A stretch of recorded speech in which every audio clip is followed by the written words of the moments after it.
We'll be starting at the top of the hour in just a few minutes here, so please stand by. Thank you.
Hello, hello, hello. How's it going, Wolfpack? This is Fox Trevize here for another Rittenhouse trial update. Are you guys exhausted yet? I'm pretty exhausted with this. I was hoping for a verdict yesterday afternoon. We tried for a verdict while we were streaming last night. Never happened. No verdict this morning, and as of right now, still no verdict. Just so you guys can see here, I do have 2 live streams that are playing. They are live. They do have volume. I got this one from, let's see here, from Law and Crime Network, and then I got another duplicate live stream from PBS. So if they both have volume up, and I do have desktop audio on. So let's see here. Yeah, there you go. Yeah, my desktop audio is active, so if anything breaks while I'm talking, we'll be the first to know about it. So I want to go ahead and put that off to the side, though, for now, and we'll talk. I'm not anticipating anything happening while we're talking, but if it does, we'll find out. All right. Well, as I kind of, already spoiled, there's been no verdict yet. Very thank you for the kind words in YouTube chat there. Bronx Beats, much appreciated. I have been putting a lot of effort into this, a lot of hours. So as I said, no verdict as of yet. Man, very frustrating. Very, very frustrating. A lot of people are very frustrated with this. A lot of stuff happened in court today. Yesterday, not so much. Yesterday was pretty boring. Not much court activity because the jury was just deliberating. But if you guys have been keeping your ear to the ground today, you may have heard that there was actually quite a bit of activity between the judge and the lawyers today. So we're going to go through all that. And then, if by chance the jury comes back while I'm talking, we'll switch over to that and we'll watch that together too. All right. So, as I said, no verdict today. However, there was a few revelations. So yesterday we covered some revelations. Obviously, the testimony phase of the trial is over because the jury is deliberating. So no matter how long it takes the jury to deliberate, we can't do any more testimony in the trial, and we can't really admit any more evidence, although apparently you technically still can. We'll get to that in a second here. And yesterday we found out some interesting things. We found out that first off, the image editing software that the state was using, that the website for the image editing software the state was using, called Amped5. Amped5's website had a blog post talking about whether or not their software could be used to generate images used in court. And they said that some of the algorithms in the software were fine because they were well known and well understood, but some of their proprietary algorithms used AI to quote, smart upscale, which is something that the state testified that they did, that their smart scaling AI algorithm for image processing was not admissible in court. That was found on their website. So that we found out yesterday, although a little too late for that. We also found out that the state was aware of who Jump Kick Man was and chose to not have him testify, or not allow him to testify in the way that he wanted. And they've been presenting to the court for the last 3 weeks that they had no idea who Jump Kick Man was, and that's just an out and out lie. Now, what are the consequences for lying to the court? I don't know. Apparently none, but maybe we'll find out. Maybe we'll find out at a later date. So similarly, today there was a bunch of stuff that was found out in the wee hours of last night.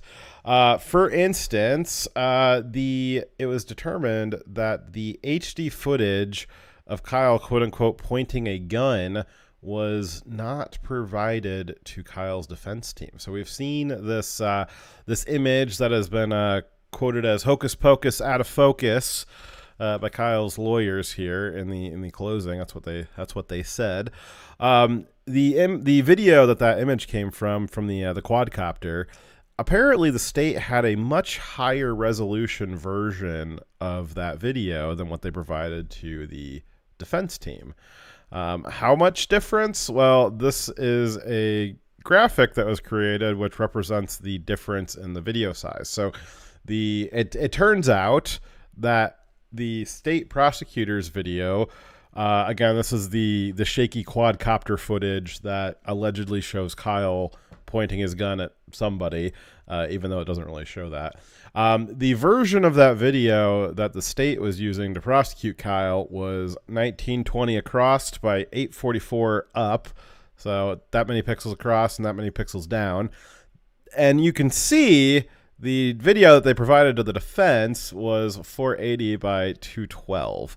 And this little infographic gives a really just, man, I don't even know how to describe it, but just insane comparison of how much information the prosecution was withholding from the defense.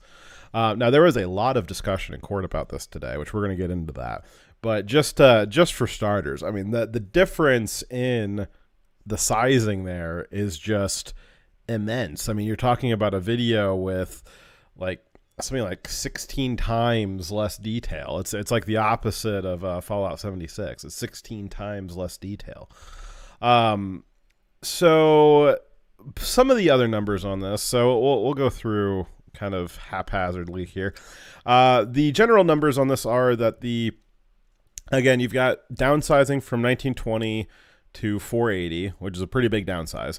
The version of the file that the prosecution provided to Kyle's defense team was 3.6 megabytes, while the state's version was 11.2 megabytes, which means that they compressed out 68% of the information that was in the original file, that is a lot of information. I would say that if you, it is a crime to withhold evidence.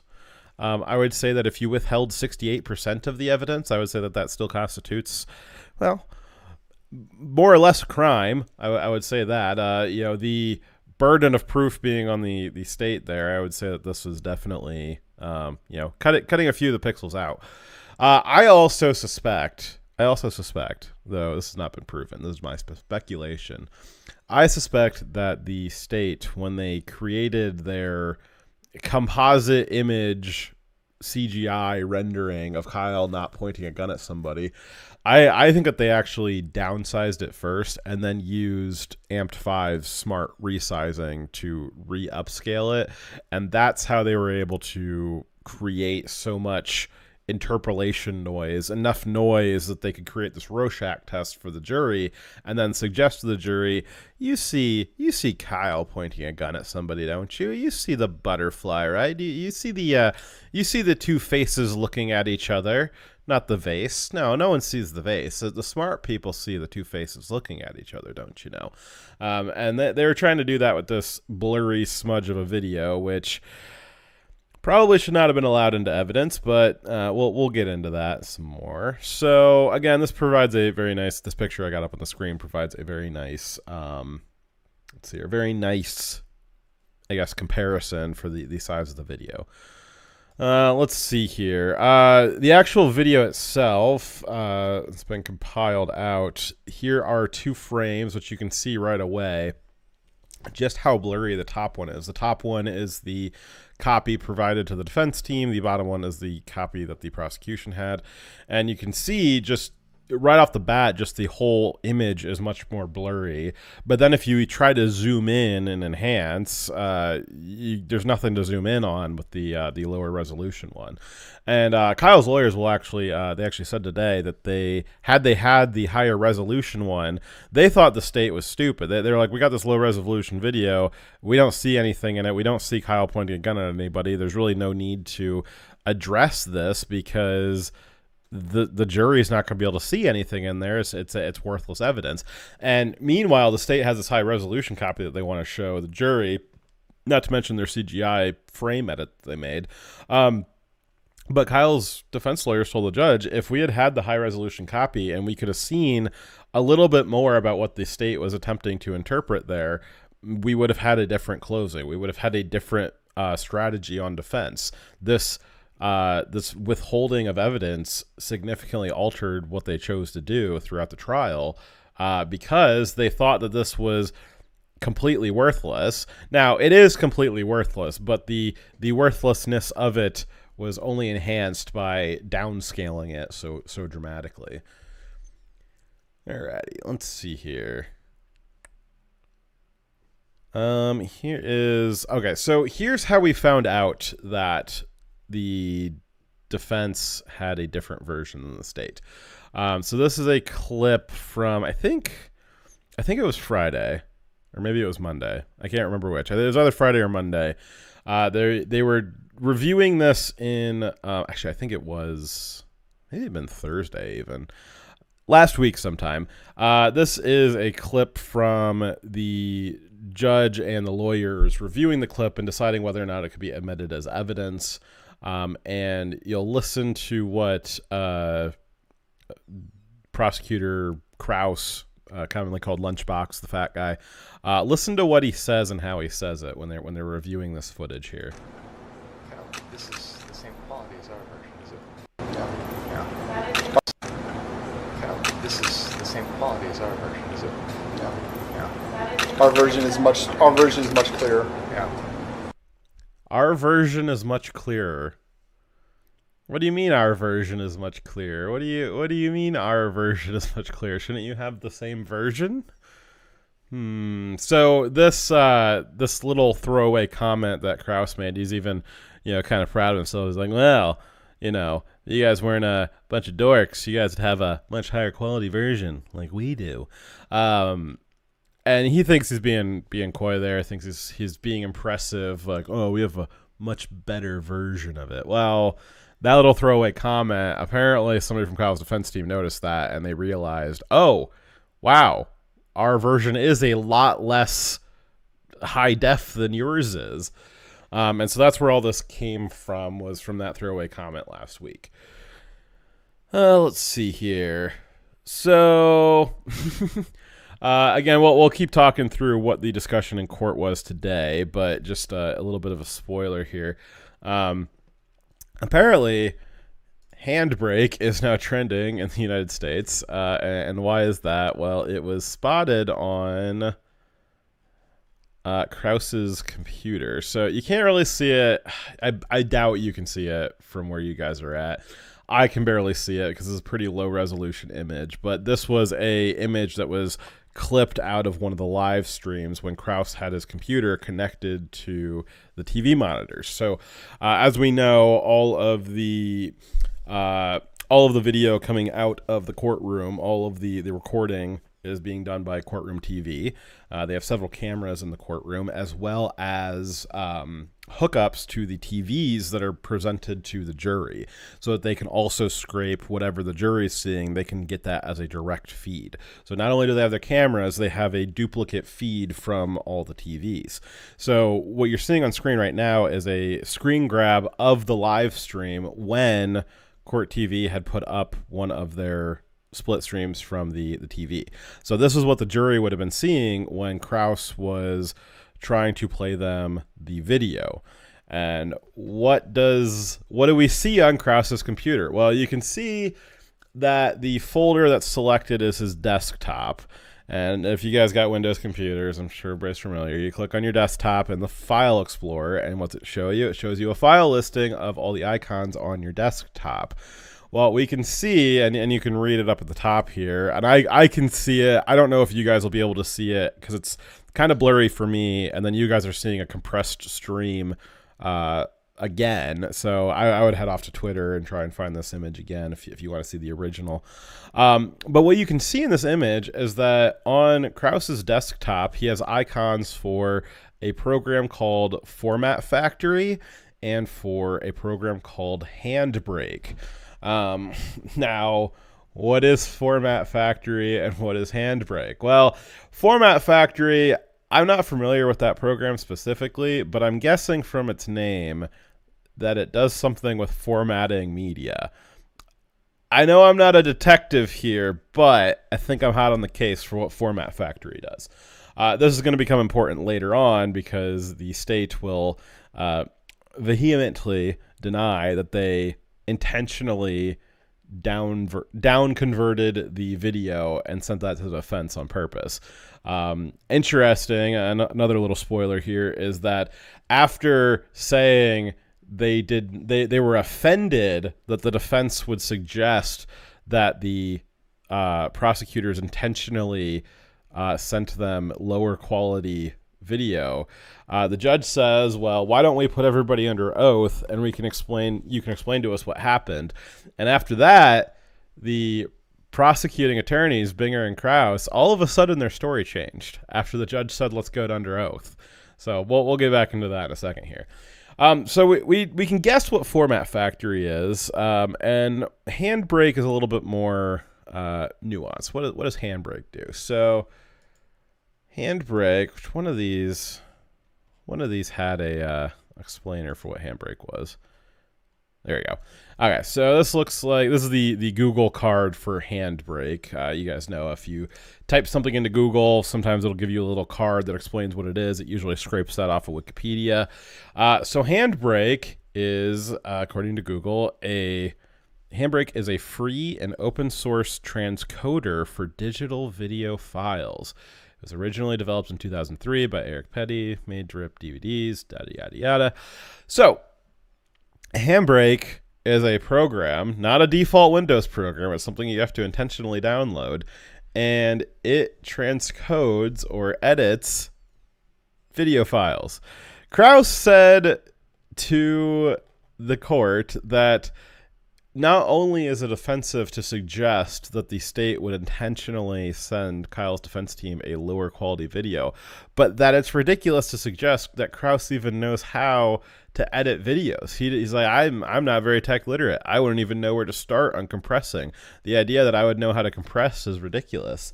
Well, if Krause doesn't know how to edit videos, why does he have 2 programs that appear to edit video files on his laptop. Little suspicious. Little bit suspicious. Alrighty, so that was some of the information that was discovered last night while court was out of session. Let's see here. They also have there's some other media reporting on this as well, so we might go back through here and read this. But let's go back through what happened in court today. So, nothing happened right away this morning. So court did go into session around, I believe, 10 a.m. Central this morning. It's either 9 or 10 a.m. Central. But either way, the court TV feeds did not pick up right away. So it was just blink streams for everybody. Eventually, they came back. I can't remember exactly what time it was, but I think it was closer to noon. The jury was still in deliberation all day, even though there wasn't any feeds. But when the feed did pick back up, we had the judge come in, and he was talking to both sets of lawyers.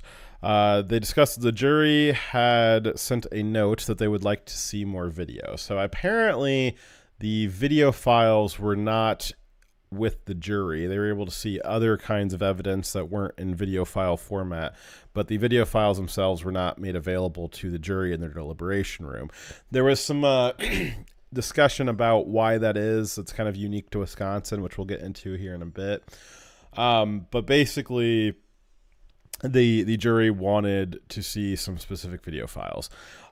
Because there was a question about certain video files, and the defense now has made a motion for a mistrial specifically related to this downsized video that the state provided to them. The judge thought that'd be good to talk about that before they made a decision on what videos they wanted to send to the jury. Let's see here.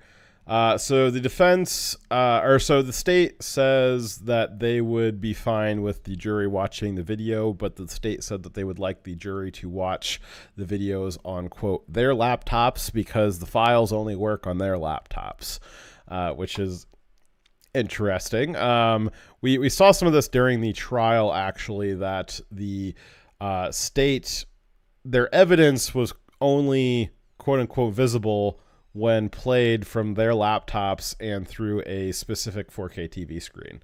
Other laptops and other 4K TV screens were apparently unable to show what they wanted to show the jury, which I thought that was interesting when it was happening, and now it's coming up for the jury. The jury wants to review the evidence, and the state says, well, the evidence doesn't work on just any screen. It only works on our screen with our computers, which I find that to be rather damning.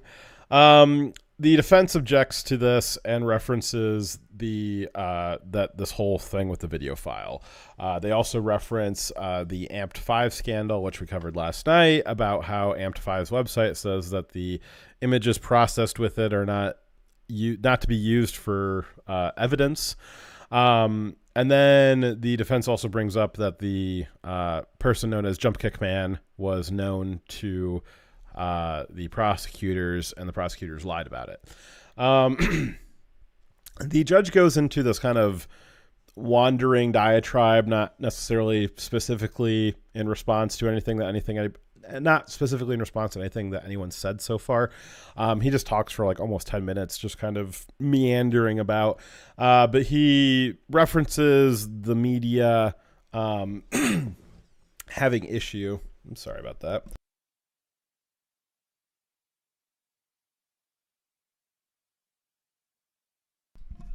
There we go. Let's see here. So the judge makes reference to the media questioning why he decided to sit on the motion for mistrial, and kind of explained. I didn't really understand what he was going at, but he's basically like explaining why he made that decision, trying to justify it because the mainstream media has been tearing him apart all week. He also discusses his reasoning behind making Kyle select the jurors that would be dismissed. So I talked about this yesterday, that I thought that it was oddly cruel, darkly humorous to make the defendant choose their own jury essentially by a raffle system. Again, if you weren't here for it yesterday, there was 18 potential jurors by the end of the trial. They needed to whittle that down to 12. So they put all of their juror numbers into a big spinning like lottery drum. They spun the drum, and then, you know, it's like you're trying to win the 50-50 raffle at a high school sporting event. Kyle just dipped his hand into this rotated drum and selected 6 pieces of paper, with each paper had a juror number on it, and those are the jurors that they dismissed. So if Kyle, you know, I'm sure if he gets found guilty, he's going to spend a lot of nights thinking about, wow, I probably should have picked a different set of papers, right? So I thought that was a little bit cruel to give the defendant some sort of potential lottery for their conviction there, for their verdict. And a lot of other people agreed with me and thought that was a little odd to, again, cruel. And the judge tried to defend the system. He says, you know, I think that this may be unique for Wisconsin, probably only unique to my courtroom. He said that the reasoning for it was that a case a long time ago, there was a black defendant, and the jury had the potential juror pool had only one black man on it, and there was 13 jurors at the time, so they needed to eliminate one of the jurors. They had done it with a raffle. However, some officer of the court selected the paper, and it just turned out that the potential black juror was taken off the jury. So everybody said that the judge was racist, so he said, well, next time we'll make the defendant do it. That way there's no bias of racism or anything like that. It's the defendant's fault. And I think in that explanation, he references what my problem with it was. It now becomes the defendant's fault who is on the jury, which, if you get found guilty, that's an awful big burden on you to have to deal with, I think. I think that that's just unnecessarily cruel. Maybe I'm reading too much into it, but also, if, you know, you're staring down the barrel of literally your entire life, I think Kyle's got multiple life sentences potentially on the table here.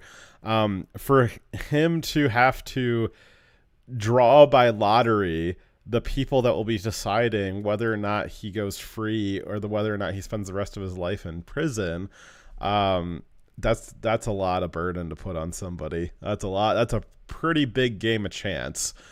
All right. So then the judge discusses how, you know, not necessarily which videos will they be looking at, but, you know, should the lawyers decide on that they agree that the jury can look at a video, how should the jury be able to look at them? It was discussed that perhaps the jury could come down to the courtroom to watch the videos on the big 4K TV. I don't know why the 4K TV couldn't be taken to the jury room. Then again, it was discussed that, you know, this magic evidence that the state has, why does it only work on the 4K TV? That went back and forth a bunch. Then they discussed how many times can the jury rewatch each video. So this is what I was talking about earlier. So in Wisconsin, there is a ruling which the judge went through kind of the whole history of, which we'll try and accelerate that a little bit. There was a ruling a long time ago in the 70s that a tape that had a voice recording on it, that they didn't want to play the tape so many times that the tape broke. So there was decided that there would be a limit on how many times the evidence could be listened to or the recording could be played. That in connection with another decision that decided that the jury ought not put undue burden or undue significance on any one piece of evidence. So the concern being that if the jury selected one of the videos and watched it 100 times, that would be putting undue emphasis on one particular piece of evidence. The judge explained that he didn't really like that for philosophical reasons. I don't think it really matters here or there, but they spent an awful lot of time talking about it. The state prosecutors so that they would prefer that the jury be given an unlimited amount of replays. The Kyle's defense team said that they would like to stick with the precedent that Wisconsin law has, that there is a limit on the number of replays. The state tried to argue against it again, and the judge thought that it was a little bit interesting that normally the state prosecutors want to stick with the rule of only watching the videos once, and this is the first time ever in his courtroom that he's ever heard the state argue for the unlimited playback, which, I guess no double standard unturned for Mr. Binger there. Let's see here. So they didn't really come to a conclusion on it at that point, and then it was discussed that the particular footage that the jury wanted to review was the drone footage. The drone footage, which is the thing the state has hung their case on. The drone footage, which allegedly, and we know it doesn't, allegedly shows Kyle pointing a gun at somebody, or shows Kyle's arm transforming into the mirror of a Duramax, and his rifle magically getting transposed on his body and then getting transposed back. And also, only able to see it with Hocus Pocus magic software. So that was the footage that the jury wanted to watch, potentially numerous times. They all leave. Nothing's really been resolved. The judge kind of makes the lawyers, you guys need to talk amongst yourselves and come to a resolution on this. And then the screens cut to black again. A little while later, judge comes back, and they are still talking about how many times the jury will be allowed to watch the video. The judge, again, reiterates that it is his desire to allow the jury to watch the video as many times as they want. And then the state agrees, and the judge also makes fun of them again for normally they don't want the jury to watch the videos over and over again. Let's see here. The reason why a lot of people discuss today, why is the jury wanting to see the drone footage again? Again, by drone, I mean the quadcopter footage. And a lot of people, and I seem to agree on this, is that the jury seems to be getting hung up on this provocation argument. So, as we know, the state's case was really falling apart, and their last-ditch Hail Mary at the end of the case was to have this severely edited photo, which they claim shows Kyle pointing a gun at somebody, and they've surmised that if Kyle was pointing a gun at somebody, then Kyle provoked the crowd, and now the crowd has the right to run Kyle down and beat him up. If Kyle is guilty of provocation, then Kyle cannot claim self-defense. That's what the jury's been told. So the only reason why this quadcopter footage is of any use to anybody is because it's the only footage that allegedly shows Kyle pointing his rifle at somebody, or the only place where the state has identified it as it's the only video that the state has identified as allegedly showing Kyle pointing a rifle at somebody. So the only reason to want to watch that video as opposed to any other video, which has much more, there's dozens of videos that have much. Oh, there is. I hear. Hello. Would you go now, please? We'll be right there. Thank you. I hear something. Uh-oh. All right, we'll keep this up while I keep talking here, but something's going on here. All right. The only reason to keep watching that video over and over again is because they're looking to see if Kyle pointed his rifle at somebody, which means to me it sounds like the jury, they're stuck on this provocation thing. And so if they're stuck on the provocation thing, then they kind of want to possibly convict him. They're looking for a reason to convict him. It's certainly not good. If they haven't decided already that they didn't see something in there, then that might not be good news for Kyle. It might be good news if they look at it, 100 times and they can't see it. Then maybe they'll say, okay, there is no evidence. There's certainly not a, beyond a reasonable doubt, because that's the standard, is beyond a reasonable doubt. Let's see if this. But if they watch that video 100 times and can't see anything, they might come to the conclusion that there's, Kyle didn't point a rifle at somebody beyond a reasonable doubt, therefore he didn't provoke, therefore he gets to keep his self-defense argument. We don't know. We don't know why they wanted to watch it.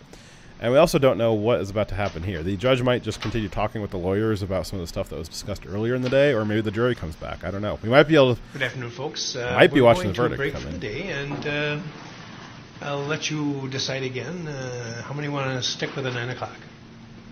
Oh, sounds like Okay, they are breaking for the we're going to day. ask for any alternative. You didn't raise your hand, and you're out of luck. What's it? 8 o'clock? You're Okay, welcome to so come they here did not come if back you- with a verdict. They're discussing what time the jury all right, will come we're back going in to the break for the morning. night, and please don't talk about the case. Read, watch, or listen to any account of the trial. No talking with other jurors. No talking with members of your household. We'll talk about a anybody mistrial else, here in a bit here. And don't read, watch, or listen to any account of the trial. Any questions? See you tomorrow. Have a great night. And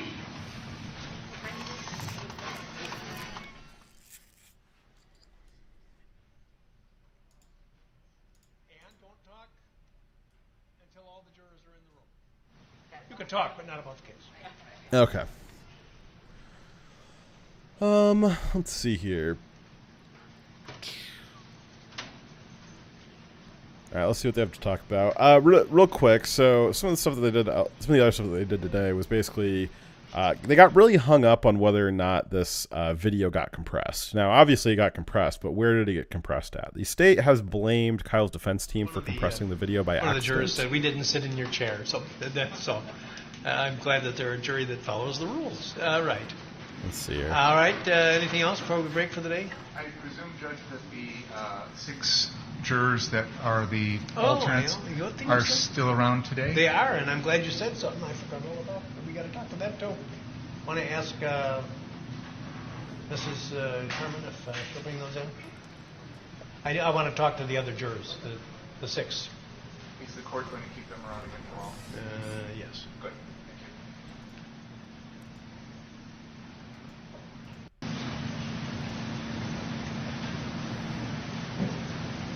All right. I don't know what they're going to talk about here. I never did get around to talking to the jury about the ceiling, and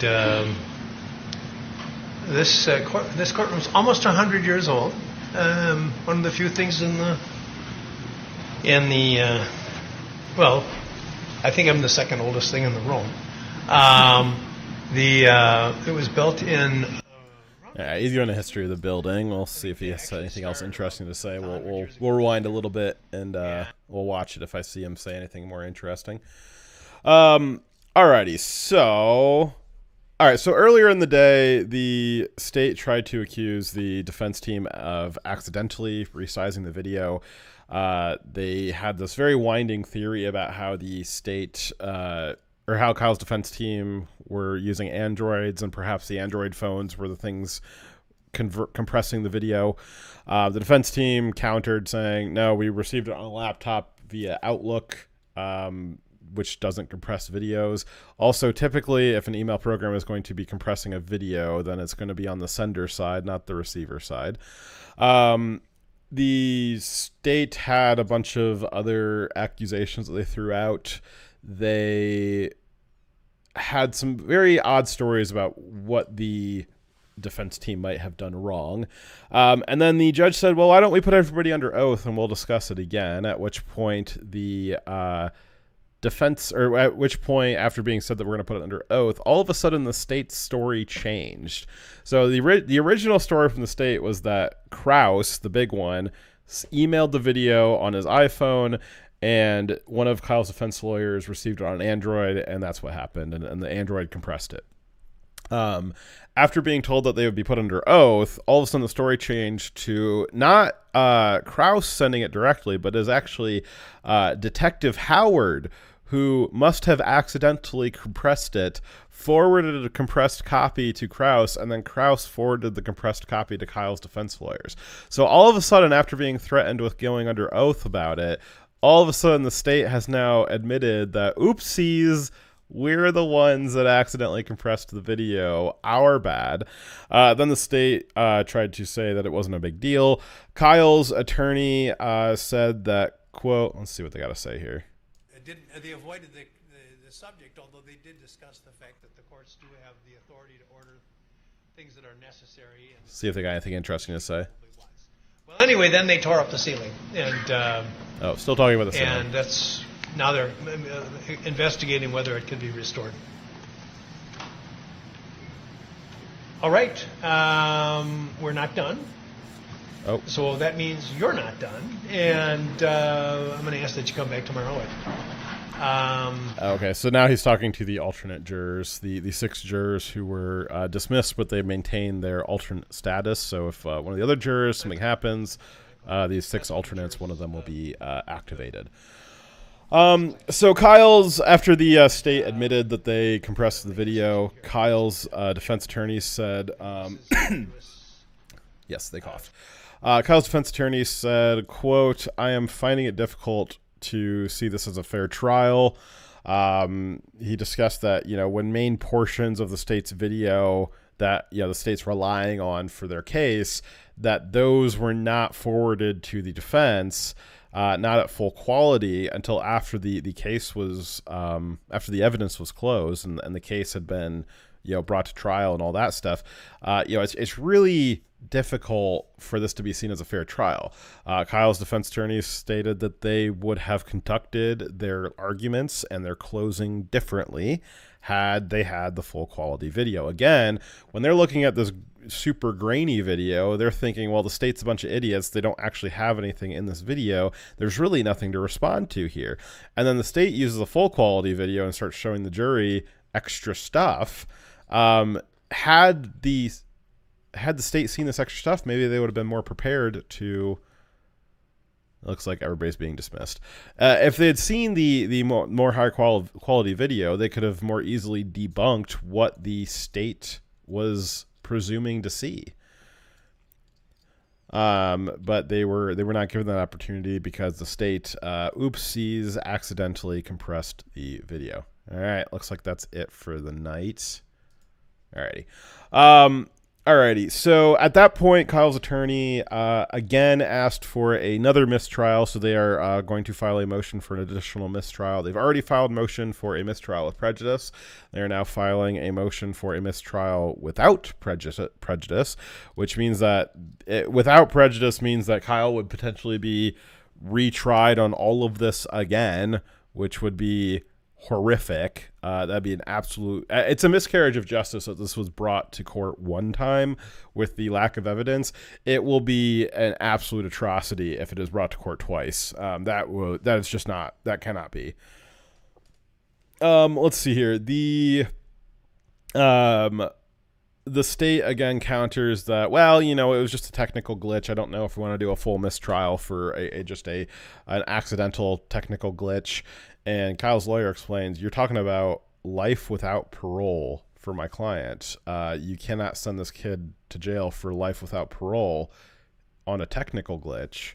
That we have to, if we're going to have that much jail time, you have to do it right. You cannot cut corners. Make sure we catch anything if anything pops back up here. Let's see here. So the state responded that they went through this really winding story about how Tucker Carlson had a copy of the video last year and that Kyle's old lawyers sold the video to Tucker and all this other stuff, which is kind of true, except for the fact that the version of the video that the state received, they received that a few days ago, and it constituted new evidence. There's no chain of evidence that the video that Tucker Carlson may or may not have gotten of this from this quadcopter, that was the same video that the state had, and that, if the defense team really wanted the video, they could have just called up Tucker Carlson, which the judge actually responded, well, if you knew Tucker had the video, why didn't the state just subpoena Tucker Carlson? They could have easily done that, because the state said that they had seen the video on Tucker a year ago,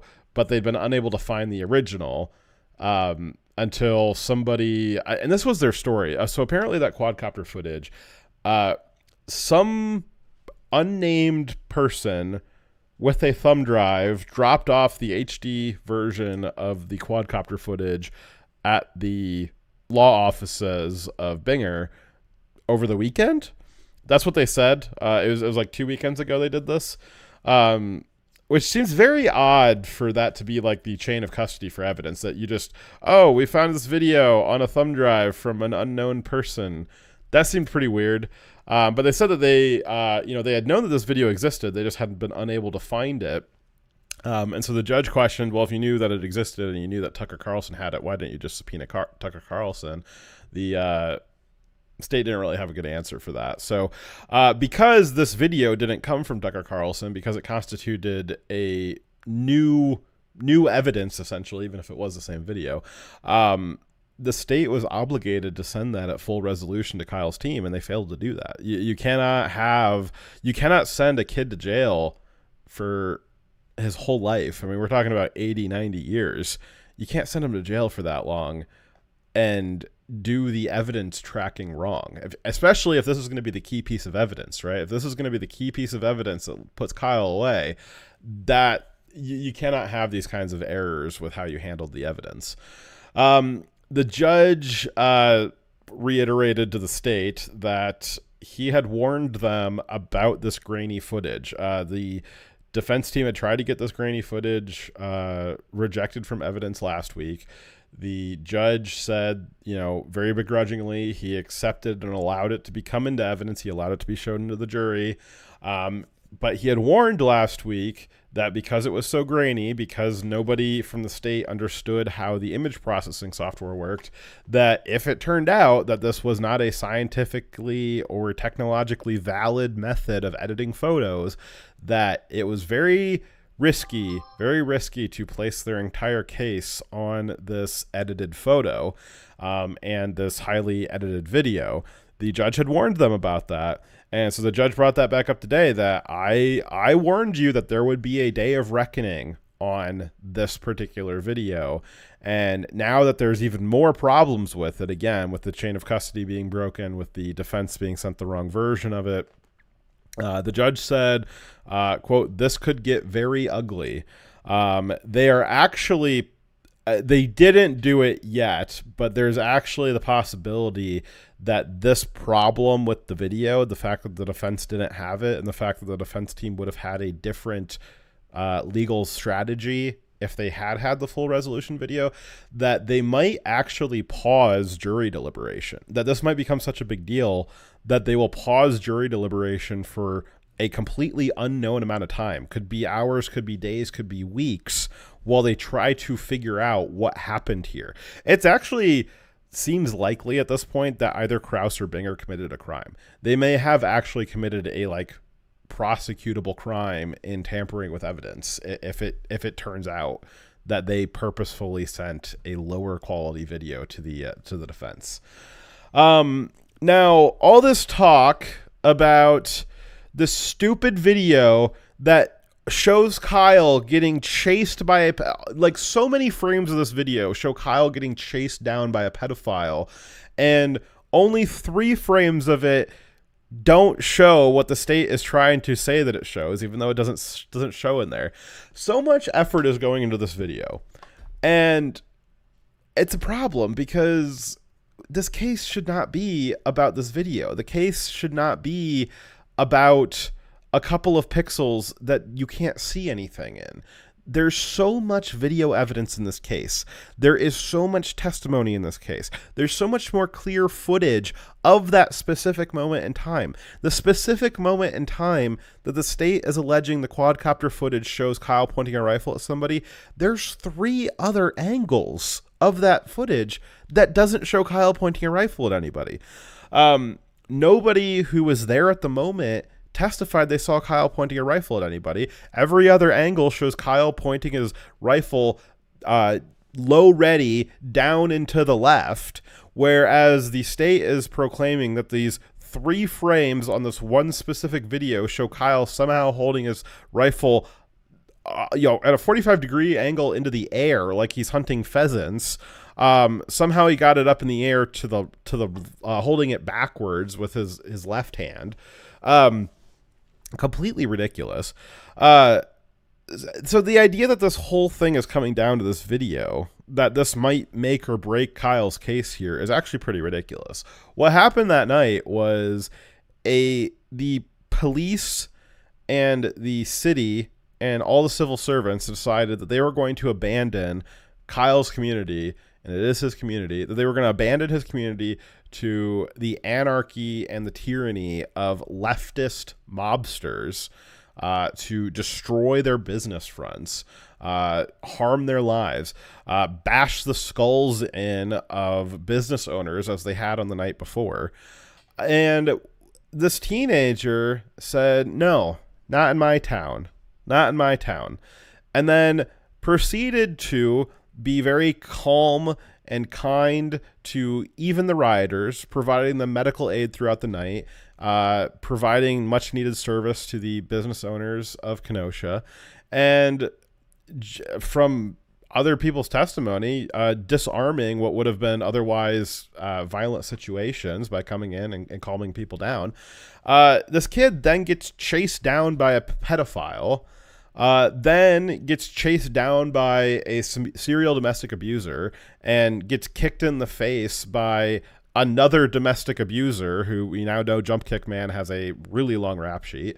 And then ultimately gets it capped off with a violent, convicted burglar pointing a gun at his head, or somebody who's been convicted of armed robbery pointing a gun at his head. And somehow Kyle survived all that. This case is about self-defense. This case is about, very obviously, Rosenbaum throughout the night had said on 2 occasions in very graphic detail that he intended to kill Kyle. We see Kyle retreating a whole parking lot. Kyle ran. And then we hear the state making the case that, well, it's really Kyle's fault he got caught because he stopped running. Because, that's how that works. And then Kyle being forced to take a life. And we saw him on stand, how awful that situation was. And again, I think a lot of people agree that Kyle's PTSD breakdown on stand, that it really had nothing to do with taking the lives, but he reiterated multiple times that he did not want to kill anybody that night. The thing that really gave him PTSD shock was just the terror of being corralled and ambushed by these violent leftists. They had finally got him alone, and they had set up a ambush for him, which was very clear from the tapes. And that was terrifying to him. And even still, he tried to get out of the situation. He didn't want to, even though he was that scared of what was clearly a group of people trying to trick him into getting into a situation where they could hurt him and take his stuff and beat him up. The state even conceded in their closing arguments that it was Rosenbaum's intention to beat Kyle up. The state said that Kyle should have just took a beating, should have gotten roughed up. In that moment, Kyle said, I didn't want to kill anybody. He only did it because it was his last resort. And it's the state's closing argument conceded that if Kyle had not shot, Rosenbaum was going to beat him up. That's what they said. Kyle's a coward because instead of wanting to fight with his fists, he decided to shoot. They're conceding there that Rosenbaum was going to beat Kyle up. And what did we see all summer of 2020? We saw what the left does when they get you on the ground, when they start beating you. We've seen what they can do with their fists. We can see what they did with their boots.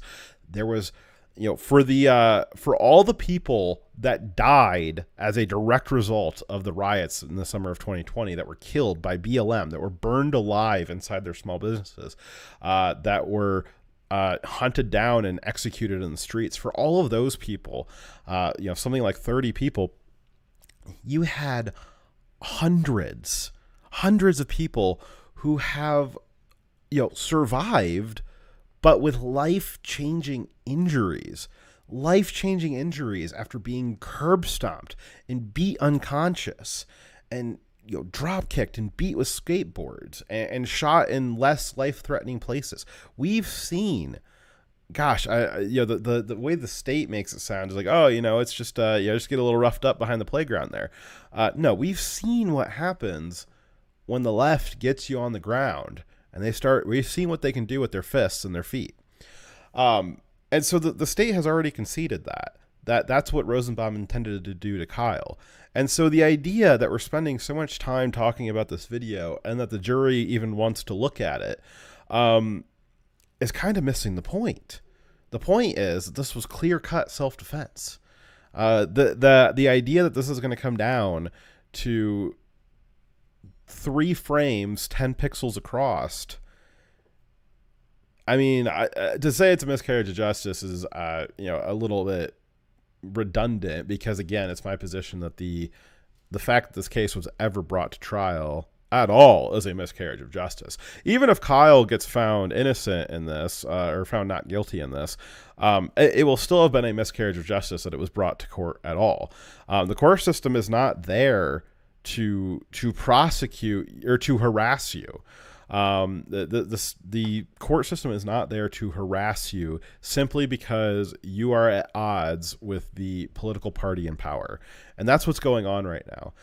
Now, if Kyle's lucky, and I think it will come down to luck, maybe a little bit of bravery on the jury's sense there, he will get found not guilty, and okay, we're gonna all go back to normal now. No. Just getting found not guilty is not necessarily justice if there was no reason to ever bring the case to trial.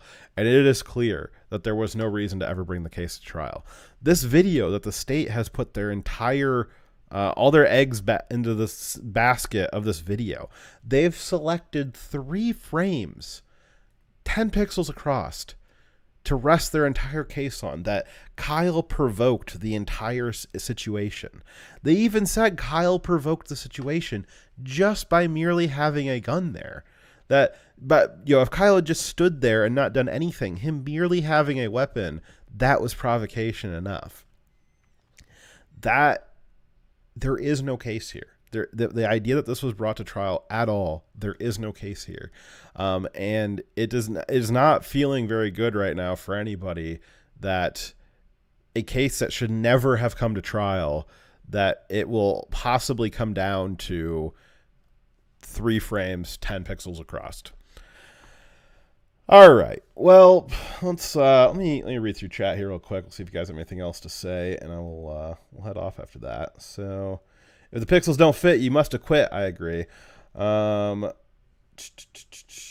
don't know if it would have actually changed their argument, but it is certainly Kyle's defense team's obligation to say that it would. Let's see here. There are people who think Kyle's breakdown in the stand was an act. I think those people are attributing far too much to his acting ability than that they think. Yeah, so we had talked about that at the time that it happened, and I think that it was I think that it was authentic because it almost looked fake. I think that our experience, I think it's probably pretty rare that most of us have seen certainly extremely rare that we've seen multiple times a real person, not something in a movie, and I'll get into that, not something in a movie, but like you've actually been with a real person when they have had a PTSD attack.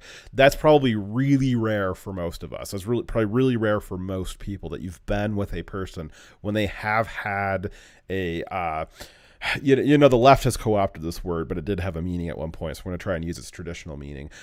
When you've been with somebody who's been triggered by PTSD.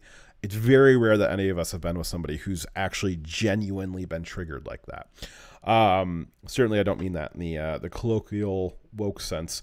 However, we've all seen those kinds of breakdowns in the movies, right? That's probably what most people's understanding of what a PTSD attack or emotional breakdown looks like. It's very dramatic, which means it's going to be in drama movies and TV shows all the time. I can think of dozens of scenes off the top of my head, but the number of times I've seen somebody have a true PTSD emotional breakdown would be none. Well, maybe once now with Kyle. And I think because Kyle's didn't look like it does in the movies, that it seemed like it was poorly acted, I think that means that it was real, because I think that means that he wasn't acting. I think if he was acting, it would have looked a lot better. It would have looked a lot more like the movies, right? So the fact that it's like, oh man, that doesn't really look like I thought it would look like, that's probably meaning that it was authentic. I also, at the time that it happened, when we talked about it, I said, I think, one of the things that leads me to the authenticity of it was that it wasn't like break down crying, like wailing and all that stuff. No, he like actually like had a physical reaction. Like his body tensed up. He almost T-posed because his muscles went tight. You could see when he was using his hands, and I think this is probably where he went wrong at. I think he probably should have been coached to like sit on his hands or interlace his hands on the desk, because I'm a very visual thinker. When I'm thinking about things, I kind of organize them spatially around me. I kind of imagine the things I'm thinking about are around me. And when I'm recounting in my head a event that I was a part of, I kind of think in my head and I reorganize that around me. I spatially imagine it around me. And you could see, and I talk with my hands a lot, which is funny because I'm not on camera right now and I'm talking with my hands. But Kyle, when he was talking, describing the moment that he realized, oh, these Zeminskis are in front of me and they've got a gun, and Rosenbaum's around the side of me, and there's a car right here and I don't have anywhere to run. You could see him with his hands laying out in space around him where people were. And you can imagine that in his head, as he was plopping them into his imagination with his hand, they were showing up in his imagination in his head around him. And I think that's what put him into that mindset of, oh, he's back in that situation. I think if he had just kept his hands still and not gone through the motions to really put those people out in space around him and in his imagination, I don't think he would have gotten triggered as hard. But you saw when he did have that attack, his body locked up, his arms went really rigid. He almost T-posed again, and he couldn't breathe. His whole chest locked up, and it wasn't that he was sobbing. He literally couldn't catch his breath at all. And that is what a PTSD attack is. That is just your body has gone completely rigid, and that's what we saw. And so I think it was absolutely authentic, because it didn't look like it looks like in the movies, and because it wasn't him breaking down sobbing. It was him actually locking up, his body going rigid, his lungs shutting down. He probably went into a fight or flight response. I bet you if you had a heart rate monitor on him, it was probably at like 160 to 180. He might have even hit 200 at a point there. I think that was highly authentic. And the left, coming from the left, coming from the left that somebody was faking PTSD is probably something that's not worth responding to. Let's see here. So somebody's saying, Billy T474, saying that it's not about Kyle, it's about if you have the ability to defend yourself. Yes. This is I'm stealing this analysis from Crowder, but that doesn't make it not true, right? Crowder says, the problem with this case is not that it's a clear-cut self-defense case, but it's the clearest cut self-defense case. Crowder thinks it's actually kind of damaging, even if Kyle does get off. Like, best case scenario, Kyle gets acquitted. But even then, the fact that this went to trial when it was such a clear-cut case of self-defense, that this even went to trial is the thing that was damaging to your ability to defend yourself.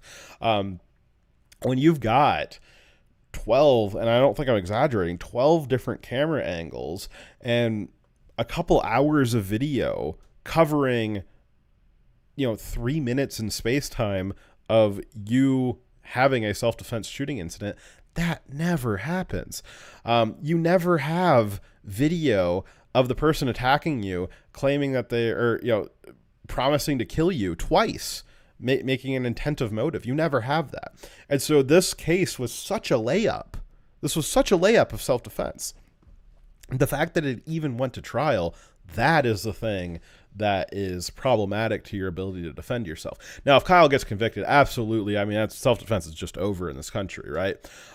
You can see the defense, or you can see the state trying to make that argument, right? So yeah, Binger and Krause saying that, as soon as you have a gun, that's provocation. As soon as you have a gun, you've lost your right to self-defense. As soon as you have a gun, you're the instigator. You have to retreat. That cannot stand. That cannot stand. I mean, they are just heaping it on.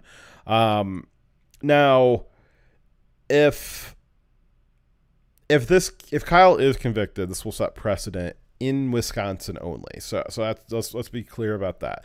Is this great for the national conversation if Kyle gets convicted? It is horrendous to the national conversation. All this does is let the mainstream media know, lets Antifa know, lets the Democrats and all of their foot soldiers know that jury intimidation works. If Kyle gets convicted, it's purely because of jury intimidation. And the left will now realize, okay, this has been a successful strategy. It worked for Chauvin. It worked for Kyle. We're going to keep doing it even more next time. They will continue with this tactic if Kyle gets convicted. If Kyle gets convicted, it will set precedent in Wisconsin. It won't set precedent in any other state. So I guess be thankful for that if you don't live in Wisconsin. However, if you do live in Wisconsin, self-defense is over. Self-defense will be completely over in Wisconsin.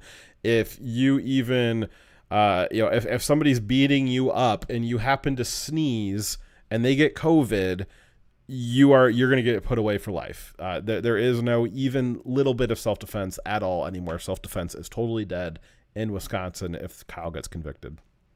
Again, if Kyle gets acquitted, though, I would say probably the left will look at this and say, well, our jury intimidation, it got 3 days of jury deliberation when it should have been, 3 hours. So it was almost effective. So, we'll just need to make sure we try harder next time. Either way this turns out, the left will continue their tactic of jury intimidation. You can be sure of that. Let's see here. A lot of chat on YouTube. Let's see. If they convict, I hope they lose. Yep. Yeah, if the state had anything better to present, they would have. The jurors should say not guilty, but they might convict him out of fear anyways. Yeah, so obviously, I mean, when you're talking down to, I'll keep saying it, the 3 frames, 10 pixels across, and that's what you're hanging your case on. That's what the jury wants to see again. That is clearly benefit of the doubt towards Kyle.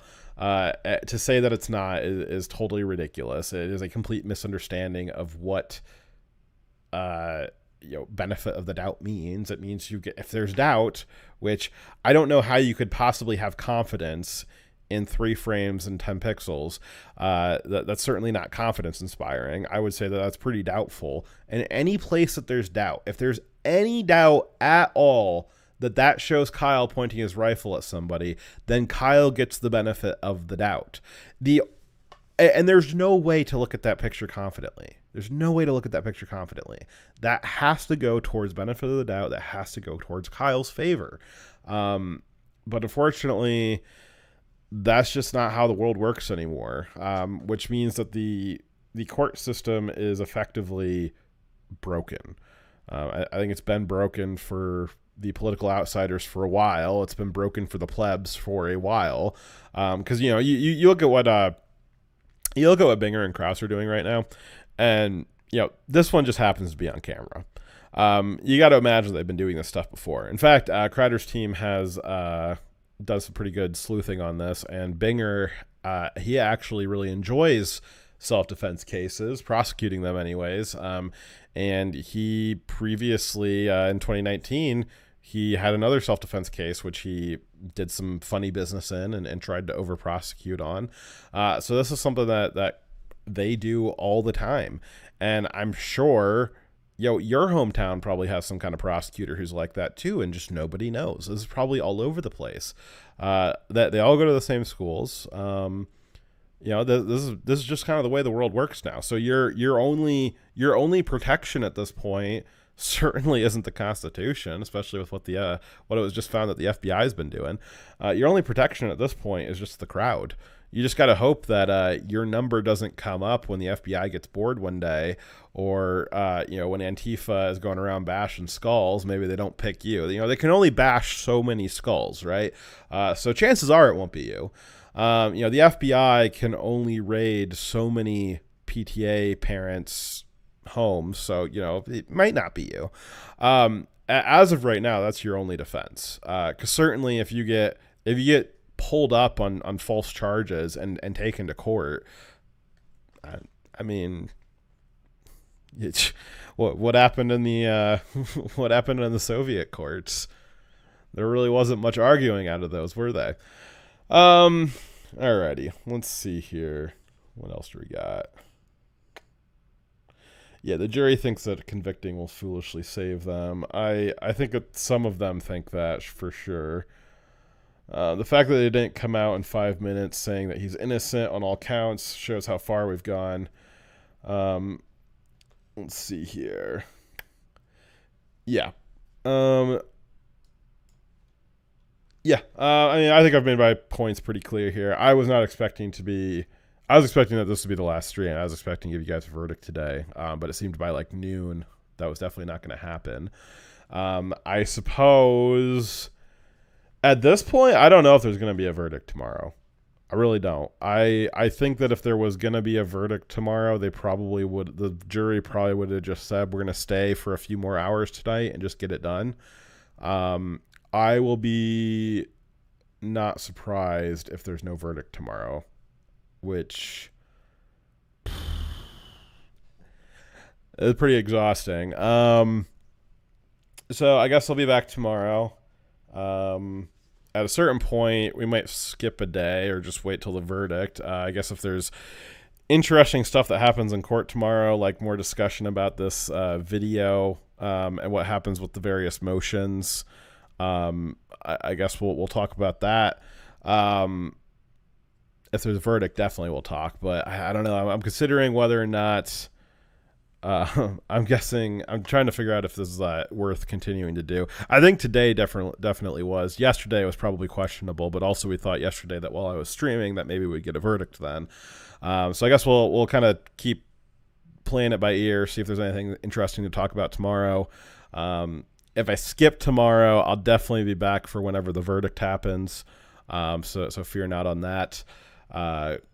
Crowder also thought, like I thought, that there'd be a verdict today because he streamed for like 4 or 5 hours today, and he wasn't expecting to stream tomorrow, but he's going to be streaming tomorrow too in case there's a verdict. So if you want to see more real time, I'd follow him. And other than that, I don't know. I guess I was pointed out to me today that there is a lot of other things going on in the country right now that are pretty awful. So obviously Kyle's case right now represents a pretty big, pretty major battle in the philosophy that you have the right to self-defense. It has a lot to do with the Second Amendment and just the are you allowed to stand up for yourself anymore? Are you allowed to stand up for yourself when the left comes for you physically? That's a big part of what Kyle's case is right now. But there's other stuff going on in the country right now, and I know I am focusing on the Rittenhouse case to the exclusion of other stuff, but that doesn't necessarily mean that you should be doing that. There are other commentators continuing to do their normal reporting sets.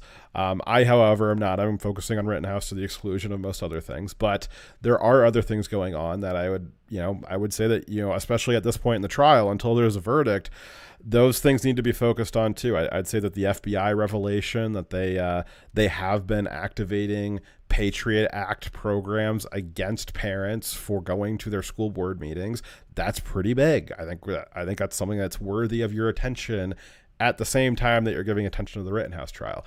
I'd say that the FBI raiding Veritas and stealing, raiding journalists that are trying to come up with stories against the ruling regime, that's important. There's a bunch of stuff going on with immigration right now. There's a bunch of revelations that the State Department didn't do any vetting, even though they promised that they did, that they didn't do any vetting on the 150,000 Afghans that they brought over here a few months ago. There's a bunch of other problems with what Biden has been doing with the inflation and things like that. A bunch of other stories. There was the COVID vaccine mandate got reversed today. The OSHA is no longer, they're pausing their vaccine mandate. There's a bunch of fronts that are still going on right now all across the country in a bunch of different categories of, the politics. And so I would recommend keep focused on those two. I right now, just because I'm so focused on this, and I'm kind of your specialty contact for this right now, I'm focusing on the Rittenhouse case to the exclusion of other stuff. But I just wanted to remind you that there's other stuff. There is other things going on right now that are equally terrifying and equally worthy of your attention. All right, guys, that's all I have for tonight. I will, like I said, maybe see you tomorrow if there's anything interesting to talk about. Otherwise, I will definitely see you whenever there is a verdict. It is my prediction. I'm going to say that it's 75% chance that there is no verdict tomorrow. At this point, I think we might be in for a little bit longer of a haul. I hope that there is, but it's possible that there won't be. If there is, I'll be here and we'll talk about it. All right, guys, stay safe. This has been Fox Reviews, and I am signing off. See you guys.